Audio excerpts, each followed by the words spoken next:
Hello everyone, सबसे पहले तो थैंक यू वेरी मच आप सबका इस लाइव में जुड़ने के लिए।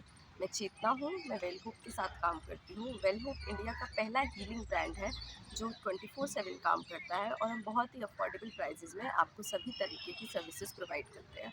इसमें relationship counselling, career counselling, individual के लिए कपल थेरेपी या फिर अलग अलग तरीके की थेरेपीज़, अलग अलग तरीके के काउंसलिंग, बच्चों से लेके बूढ़ों तक सभी एज ग्रुप के साथ हम लोग डील करते हैं। और मैंने पर्सनली भी 16 साल के बच्चे से लेके 55 साल के इंसान तक के साथ डील किया है एंड हम सभी की प्रॉब्लम्स को अच्छे से समझने की कोशिश करते हैं। इस लाइव में आज मैं समझना चाहती हूँ हैप्पीनेस को, और मैं चाहती हूँ कि आप सभी मेरे साथ जुड़े रहें और आज हम हैप्पीनेस पे डिस्कस करें। आप लोगों ने कभी फ़ील किया है कि सब कुछ अच्छा चल रहा है पर फिर भी कुछ ना कुछ एम्प्टी चल रहा है? एक अच्छी जॉब है, एक बहुत अच्छा परिवार है, एक अच्छा लाइफ पार्टनर है या बच्चे बहुत अच्छे हैं, सब कुछ अच्छा चल रहा है पर फिर भी कहीं न कहीं एक कमी चल रही है। और ये भी हो सकता है कि ये सारी चीज़ें नहीं हों और तब आपको उस सब की कमी महसूस हो रही हो। तो इस सब की पॉसिबिलिटीज़ बहुत हाई हैं और ये भी पॉसिबिलिटी है कि सब कुछ होने के बाद भी कमी लग रही है। तो हम खुशी को देखते कैसे हैं? सबसे पहले तो आप ये समझिए, खुशी is a state of mind, ठीक है? वो कुछ चीज़ों से, कुछ एलिमेंट्स होते हैं जिससे खुशी बनती है, खुशी निकल के आती है और फिर वो आपको फ़ील होती है। तो वो एलिमेंट्स क्या होते हैं? हम आज ऐसे 4 पिलर्स के बारे में बात करेंगे, जो 4 चीज़ें अगर आपकी लाइफ़ में सही हैं तो आप कंसीडर कर सकते हो कि आप खुश हो और आप खुशी को फ़ील करोगे। और अगर इन 4 चीज़ों में से कुछ भी आपकी लाइफ़ में कम है, तो आपको कहीं न कहीं वो कमी खलती रहेगी कि शायद ठीक नहीं है। ये एक होलिस्टिक तरीका है जिससे कि खुशी आपको फ़ील होती है। And this is the scientific happiness जो कि डॉक्टर आर्थर ब्रूक ने अपनी बुक में डिस्कस किया है कि how to lead a good life. उन्होंने इस पे जब बताया तो उन्होंने गुड लाइफ को ही हैप्पीनेस के साथ एसोसिएट किया कि जब आप एक अच्छी लाइफ जीते हो तभी आप हैप्पीनेस को आप उसके साथ एसोसिएट कर पाते हो। हैप्पीनेस हैप्पीनेस होती क्या है? सोक्रेटिस ने भी एक गुड लाइफ लीड करने के लिए उसी को एक हैप्पी लाइफ बोला था। और हैप्पी लाइफ मटीरियलिस्टिक फॉर्म में नहीं बात कर रहे हैं। मटीरियलिस्टिक ज़रूरी है, मनी बहुत ज़रूरी है हमारी लाइफ के लिए, लेकिन उसके अलावा भी बहुत सारी चीज़ें बहुत इम्पॉर्टेंट होती हैं और वो हम इस वीडियो में डिस्कस करने वाले हैं। हम क्वालिटेटिव लाइफ की बात कर रहे हैं जिसमें लाइफ की क्वालिटी अच्छी होनी चाहिए और वो किन चीज़ों से मिलकर बनता है। सबसे पहला फैक्टर है आपकी फैमिली, फ्रेंड्स, आपके रिलेशनशिप्स। ये आपके रिलेशनशिप्स कैसे हैं? आप खुद सोचिए कि जब आप अपने घर वालों से बात करते हैं तो क्या आप बैठ के ये बातें करते हैं कि आपकी लाइफ में क्या चल रहा है, या सिर्फ हाय हेलो, या सुबह घर से निकले शाम को आए, बस उतना ही हो रहा है? या अगर आप यंगस्टर हैं, आप अपने दोस्तों से बात करते हैं तो क्या आप बैठ के उनसे शेयर कर पाते हैं कि आपकी लाइफ में क्या प्रॉब्लम्स चल रही हैं? क्या आप उनकी प्रॉब्लम्स सुन पाते हैं? क्या आपको पता है कि आपके जो लोग हैं, आपके जो सराउंडेड लोग हैं, उनकी लाइफ में चल क्या रहा है? अगर आपको ये सब नहीं पता है तो शायद आपकी रिलेशनशिप्स अच्छी नहीं चल रही हैं, आपकी फैमिली के साथ अच्छा नहीं चल रहा है, आपके फ्रेंड्स के साथ अच्छा नहीं चल रहा है। और इस सब का रीज़न ये भी हो सकता है कि आपकी खुद के साथ रिलेशनशिप बहुत अच्छी नहीं चल रही है। तो सबसे पहला फैक्टर यही आता है। इसमें हम अपनी तरफ से क्या कर सकते हैं, हम एक्शंस के ऊपर भी बात करेंगे कि हम अपनी तरफ से इस सिचुएशन में कर क्या सकते हैं। हम बैठ के बात कर सकते हैं। आप अपने पेरेंट्स से पूछिए कि उनका दिन कैसा गया। वो अक्सर आपसे पूछते होंगे कि आपका दिन कैसा गया, कॉलेज में क्या किया, सब कुछ। आपको लगता होगा कि उनका रूटीन तो बहुत नॉर्मल है, बहुत कॉमन है, शायद पूछने की ज़रूरत ही नहीं है। But that's not true. अगर आपकी मदर घर पे सिर्फ हाउसवाइफ भी हैं, तो भी उनसे पूछिए कि काम कैसा था, क्या किया पूरे दिन, कब खाना खाया, कब नहीं खाया, कितनी बातें की, कितना पूरे दिन का रूटीन पूछिए। आपसे भी शायद जब आप अपने पार्टनर से बात करते होंगे तो अपना रूटीन शेयर करते होंगे, उनसे भी पूछिए, उनको भी इम्पोर्टेंट फील कराइए।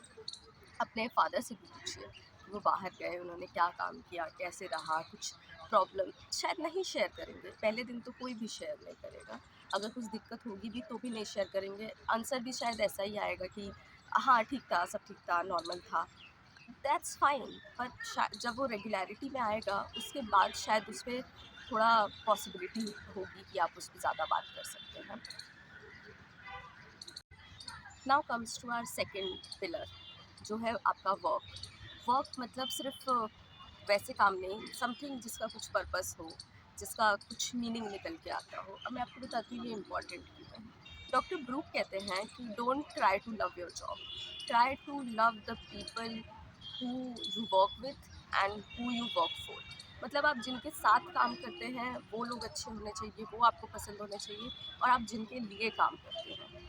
फॉर एग्ज़ाम्पल, आप अपनी जॉब को दो तरीके से देखिए कि क्या आपकी जॉब आपको पैसा दे रही है, एंड सेकंड, क्या आपकी जॉब आपको सेटिस्फैक्शन दे रही है।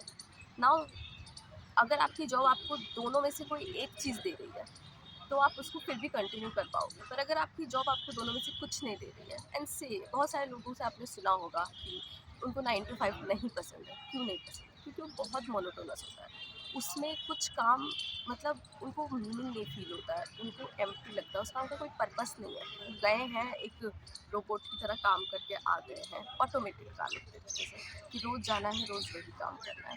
सो नाउ जब हम उसमें दूसरे तरीके से काम में हम मीनिंग ढूंढते हैं, फॉर एग्ज़ाम्पल, कोई कुछ जैसे बच्चों की हेल्प करना, या आप एनजीओ से जुड़े हैं, या उसके साथ आप कुछ भी कर रहे हैं, अगर आपकी जॉब आपको पैसा दे रही है लेकिन वो आपको कॉलिंग नहीं है, वो सेटिस्फैक्शन नहीं है कि मुझे यही करना है, तो आप साइड बाय साइड भी कर सकते हैं। ऐसा भी नहीं है कि आपको अपनी जॉब छोड़ देनी है और कुछ मीनिंगफुल, कुछ पर्पसफुल भी करना है।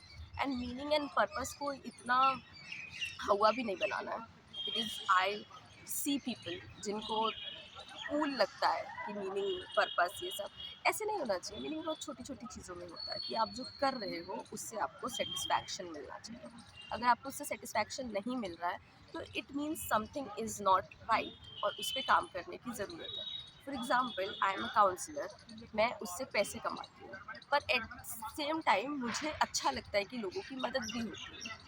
शायद वो काम मैं एक एनजीओ जाके करती, शायद वो काम मैं किसी और तरीके से करती, पर यहाँ पे वो मेरे काम के साथ हो रहा है। इट इज़ पॉसिबल कि वो आपके काम के साथ नहीं हो पा रहा होगा, आपका काम हो सकता है बहुत मैनेजेरियल टाइप का होगा, नहीं हो पा रहा होगा, पर उसमें आप क्या कर सकते हैं, आप अपने आसपास एक अच्छा एनवायरनमेंट क्रिएट कर सकते हैं, जिससे जैसे आप चाहते हैं कि आप जिन लोगों के साथ काम करें वो आपको अच्छे से ट्रीट करें। So start from your self, कि जो लोग आपके साथ काम करते हैं आप उनसे अच्छे से ट्रीट करें।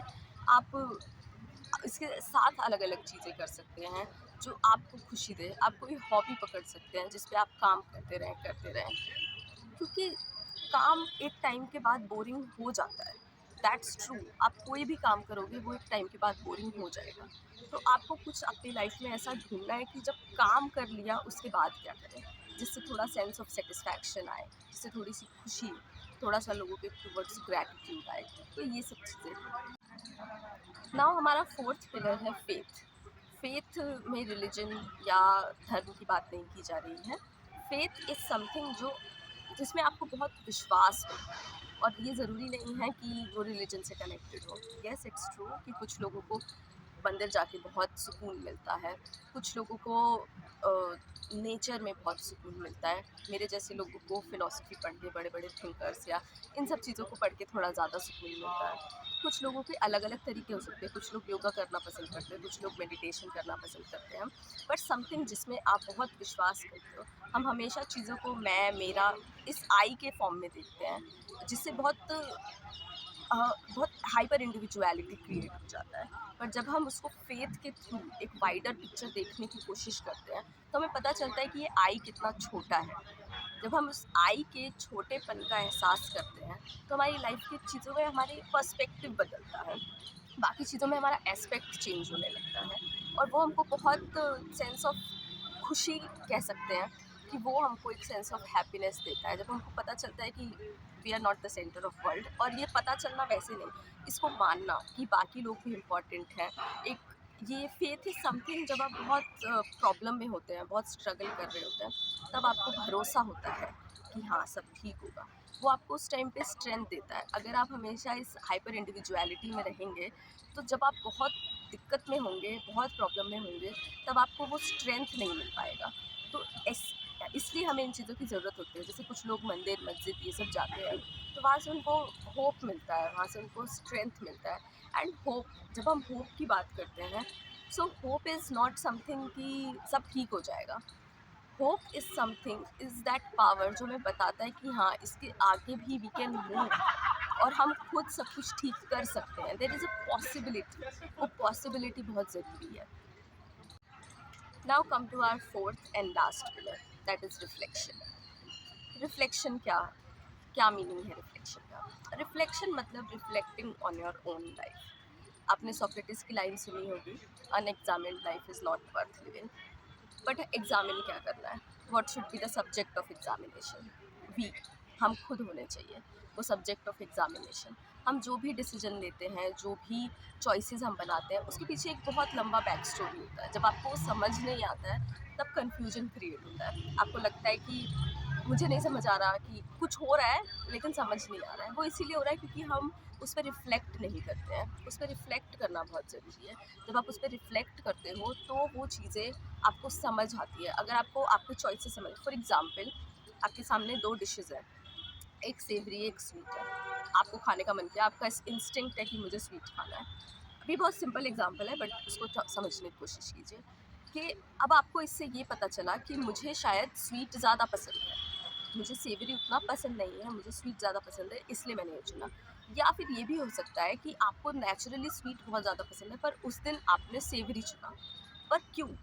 अगर जब आप उस पे रिफ्लेक्ट करोगे तो शायद उसके बहुत सारे रीज़न हो सकते हैं कि आप 2-3 दिन से स्वीट खा रहे थे इसलिए आपका आज सेवरी खाने का मन कर गया। या उसमें कुछ ऐसी चीज़ें थी, फॉर एग्ज़ाम्पल वो डिश कुछ ऐसी थी, पनीर हो सकता है या चिकन हो सकता है या कुछ भी जो था, कि आपको वो डिश ज़्यादा पसंद थी। इसलिए सिर्फ़ आपने सेवरी चुना, अदरवाइज़ कोई और डिश होती तो आप सेवरी नहीं चुनते। या आपके कोई दोस्त है, आप किसी फ्रेंड से मिले, आपका उससे झगड़ा हो गया, अब आप उसको माफ़ करना चाहते हैं या लड़ाई कंटिन्यू करना चाहते हैं, वो आपके ऊपर है। बट आप करना क्यों चाहते हैं? What should be the reasoning? आप वो चॉइस क्यों बनाएँगे? क्या आप उसको इसलिए माफ़ करेंगे क्योंकि वो सिर्फ़ आपका दोस्त है, या इसलिए कि जो उसने किया वो शायद उतना भी ऑब्जेक्शनेबल नहीं था? तो इन सारी चीज़ों पे हमको ध्यान देना बहुत ज़रूरी है कि हम अपनी लाइफ में चॉइसेस कैसे बनाते हैं और कौन सी चॉइसेस बनाते हैं, उसका सेंटर कौन है? क्या उसका सेंटर मैं हूँ? बहुत पीपल प्लीजिंग एक बहुत बड़ा प्रॉब्लम है जिससे लोग बहुत डील कर रहे हैं, कि वो दूसरों को खुश करते रहते हैं, उनकी वैलिडेशन सीख करते रहते हैं। अब इस सब में वो अपने आप को प्रायोरिटाइज़ नहीं करते हैं और उनको समझ भी नहीं आ रहा है कि वो अपने आप को प्रायोरिटाइज़ नहीं कर रहे हैं। वो उनके लिए कुछ कर रहे हैं सो दैट वो रेसिप्रोकेशन में उनके पास है। तो एट द एंड उन्हीं को वो प्यार चाहिए, पर वो दे रहे हैं, दे रहे हैं, दे रहे हैं ताकि वो रिटर्न में आए उनसे। बट देना क्यों है? इतना जब प्यार है तो अपने को दो। तो ये जो 4 हमने अभी, पहला फैमिली, दूसरा वर्क, तीसरा फेथ एंड फोर्थ रिफ्लेक्शन, ये जब चीज़ें हम एक्यूमुलेट करके एक साथ काम करते हैं, जिसमें हमारी फैमिली के साथ, हमारे फ्रेंड्स के साथ एक ऐसा रिश्ता है जहाँ पे हम अपनी बातें रख सकते हैं, अपनी फीलिंग्स शेयर कर सकते हैं, हमारे काम में एक पर्पस है, हमारे पास कुछ उससे निकल के आ रहा है, कुछ मीनिंगफुल फील हो रहा है। फेथ, बहुत होप होना, किसी चीज़ पे बहुत विश्वास होना, जहाँ पे जाके अच्छा लगना, कुछ भी हो सकता है, वो पर्सन टू पर्सन डिपेंड करता है। पर फेथ सब में होना चाहिए ताकि आप बहुत नेगेटिव ना हो जाए। वो पॉजिटिविटी, वो अफर्मेशन लाइफ को लेके कि हाँ सब ठीक होगा, और उस माइंडसेट से काम करना, वो बहुत ज़रूरी है। छोटे छोटे डिसीजंस से अपने माइंड को ट्रेन करना। Since childhood you have trained your mind कि वो कैसे वर्क करेगा। अगर आपने कभी अपने लिए डिसीजन नहीं लिया है, कभी अपनी खुशी को प्रायोरिटाइज नहीं किया है, तो आज जब आपका माइंड आपके लिए डिसीजन लेगा तो वो आपकी खुशी को प्रायोरिटाइज नहीं कर पाएगा, क्योंकि उसको आदत नहीं है। उसको वो बहुत रेजिस्ट करेगा, वो चीज़ करने में बहुत हेजिटेशन फील होगा। पर जब आप ये करते रहेंगे कंटिन्यूस, अपने आप को फोर्स करके अपने आप को चूज़ करेंगे, तब जाके आपके माइंड धीरे धीरे ट्रेन होगा और एट वन पॉइंट वो आपको चूज़ करना शुरू कर देगा। तो जब हम इन सारी चीज़ों को एक साथ काम करते हैं तब जाके वो ट्रू हैप्पीनेस बाहर आता है, जिसको हम सब जीना चाहते हैं। It is a state of mind जो बहुत सारे एक्शंस के थ्रू ही आएगा। इट्स नॉट अ थिंग कि आपको उठा के दे दी गई और अचानक से हैप्पीनेस फील होने लग गया। बहुत सारे लोगों के पास जैसे मैंने स्टार्टिंग में डिस्कस किया कि बहुत सारे लोगों के पास बहुत सारी चीज़ें ऑलरेडी हैं, पर उनको वो खुशी फील नहीं होती है। उनको वो खुशी इसीलिए फील नहीं हो पाती है क्योंकि वो ये सारे एस्पेक्ट्स को बैलेंस नहीं करते हैं। उनके पास या तो करियर बहुत अच्छा चल रहा है, पैसा बहुत है, पर रिलेशनशिप्स ख़राब है, या फिर सब कुछ अच्छा चल रहा है पर फिर भी हाइपर इंडिविजुअलिटी में बहुत ज़्यादा जी रहे हैं, इससे प्रॉब्लम क्रिएट हो रही है। या सब कुछ हाइपर इंडिविजुअलिटी भी नहीं है, फेथ भी है, फैमिली भी अच्छी है, रिलेशनशिप भी अच्छी है, पर रिफ्लेक्शन नहीं है, वो खुद को समझ नहीं पा रहे हैं, खुद की बॉडी में इतना कंफ्यूज्ड फील कर रहे हैं कि उनकी नीड्स क्या है। जब आपको अपनी नीड्स पता होंगी तो ही तो आप कम्युनिकेट करोगे और किसी से डिमांड करोगे। फॉर एग्जाम्पल, एक रिलेशनशिप का एग्जांपल लेते हैं जिसमें वो एक लड़की है, वो अपने पार्टनर को कुछ बता नहीं रही है, कुछ उससे बोल नहीं रही है, उसको क्या चाहिए क्या नहीं चाहिए। उसको लगता है कि वो उसको फ्लावर्स ला के देगा तो उसको खुशी मिल जाएगी। अब एक दिन उसने ला के दे भी दिए, but still she is not happy. अब वो जो उसका पार्टनर है वो सोच रहा है कि यार मैंने तो इसको जो चाहिए था वो भी ला के दे दिया, अभी भी ये खुश नहीं है, और वो भी इसी बात से परेशान है कि मुझे मिल तो गया, इससे ज़्यादा मुझे क्या चाहिए। बट द थिंग इज़ उसको वो नहीं चाहिए था, उसको शायद कुछ और चाहिए था, पर उसने कभी उस पर रिफ्लेक्ट करके सोचने की कोशिश ही नहीं की कि उसकी ट्रू नीड्स क्या है। शायद उसकी नीड सिर्फ कम्युनिकेशन थी कि बैठ के मुझसे बात कर लो। तो ये बहुत छोटी छोटी चीज़ें हैं जिस पे हमको बहुत ध्यान देने की ज़रूरत है, और अगर हम इन छोटी छोटी चीज़ों को सही तरीके से ट्रीट करें तो बहुत कुछ चेंज हो सकता है अपनी लाइफ में पॉजिटिव के लिए। मेरे पास ऐसे बहुत सारे क्लाइंट्स आते हैं, आपको पता है मैंने कम से कम नहीं तो 10 से 12 क्लाइंट से ये सवाल किया कि आप अपनी लाइफ में क्या करना चाहते हो, एंड मुझे बहुत सारे जवाब मिले, पर उसमें से एक जवाब बहुत कॉमन होता था कि मैं लोगों की मदद करना चाहता हूँ या चाहती हूँ, मैं एनजीओ खोलना चाहती हूँ, मैं सोशल वर्कर बनना चाहता हूँ, मैं लोगों की हेल्प करना चाहता हूँ, मैं कुछ ऐसी पर्सनैलिटी बनना चाहता हूँ जिसमें पावर हो कि वो सबकी हेल्प कर सके। पर पता है क्यों? क्योंकि उनको खुद को हेल्प चाहिए थी, पर उनके पास कोई हेल्प करने वाला नहीं है। आप कब तक दूसरों से हेल्प मांगोगे? वो जो स्ट्रेंथ आप दूसरों को दिखाने के लिए रेडी हो कि yes I am ready to help you in every situation. बहुत सारे लोग मुझे यही कहते हैं कि मैं कितनी भी बीमार हूँ लेकिन मैं जाके उनके लिए काम कर देती हूँ, लेकिन वो मेरे लिए खड़े नहीं होते, पर वो नहीं होंगे खड़े। That is the reality. आपको अपने लिए वहाँ खड़े रहना बहुत ज़रूरी है। आपको नहीं है ज़रूरत कि आप उनके लिए कर रहे हो ताकि वो रेसिप्रोकेट हो, पर आप वो चीज़ अपने लिए ही करो ना। या तो मैं आज का लाइव यहीं पे एंड करती हूँ। आई होप मैंने आपको बहुत सारी चीज़ें समझाई हो। आपको जो भी क्वेश्चंस हो आपको सब हमारे कमेंट सेक्शन में डाल सकते हैं, मैं उसको ज़रूर देखूँगी। अगर आप चाहो तो हमारी वेबसाइट www.wellhope.in पे भी जा सकते हो, वहाँ पे भी आप जाके देखो।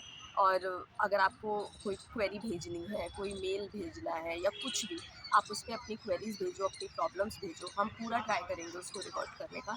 एंड आई एम चेतना, आपको वहाँ पे मेरी प्रोफाइल मिल जाएगी। अगर आप पर्सनली मुझसे बात करना चाहते हैं तो भी आप वहाँ जाके रजिस्टर कर सकते हैं, और आपको यहाँ पे नंबर भी मिल जाएगा हमारी वेबसाइट पे, आप वहाँ पे भी कॉल करके हमको रीच आउट कर सकते हैं। और हम ऐसे बहुत सारे टॉपिक्स पे और डिस्कस कर सकते हैं। हम हर वेडनेसडे और हर वेडनेसडे और हर सैटरडे को लाइव करते हैं, तो आप लाइव में आइए, आप नए नए टॉपिक देखिए, पुराने टॉपिक देखिए, चीज़ों को जानिए, जो भी सवाल दिमाग में आता है वो भेजिए, और हम कोशिश करेंगे कि हम अपने आने वाले लाइव्स में उनको कवर करें। Thank you.